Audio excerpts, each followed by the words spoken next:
Brought to you by EEleaders.com, a ministry to encourage and equip church leaders.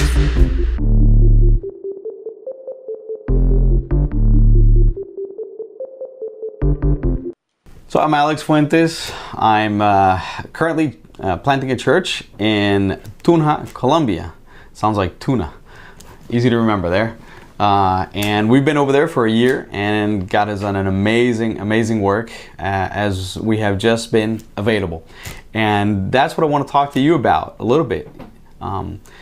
Sometimes as leaders, sometimes as church planters, we feel like we need to do a lot, that we've got to arm ourselves with all kinds of information, and if I could just have this, and I could just have that, and if I could just do this, and ultimately what the Lord wants is just a willing vessel.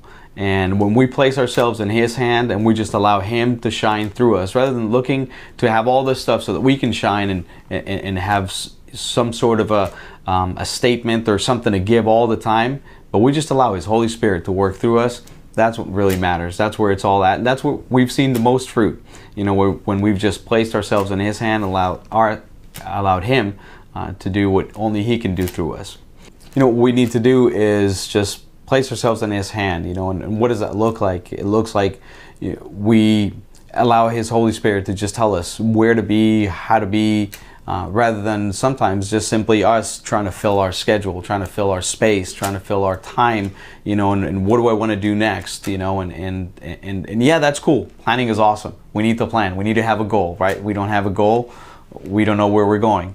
There's no roadmap. But allow the Lord to just fill you and to work through you and to have those spaces for whatever He wants us to do rather than whatever we want to do, you know. And so as encouragement, you know, why? Because I feel that sometimes we are discouraged when we just don't have that information, that material, and what are we going to do next? And it was like, you know, when we draw those blanks. But if we just say, okay, Lord, where today, how today, and we are in the moment that He has us, ministering in that moment, then it's just Him, you know. And also one of the benefits that we have from that is, and we were talking about this earlier, you know, the congregation sees that this is a work of the Lord. It's not a work of Alex. It's not a work of Daniel. It's not a work of anyone else. This is a work of the Lord, you know. Wherever it is that the Lord has us, that we can just be that vessel for the Lord. And one day we're handing off to somebody else, then that's great. And the Lord has us somewhere else. But it's not us. We were just that willing vessel at the time. Because after all, we're nothing but broken vessels. But we just carry His message, and that's it. So, yeah.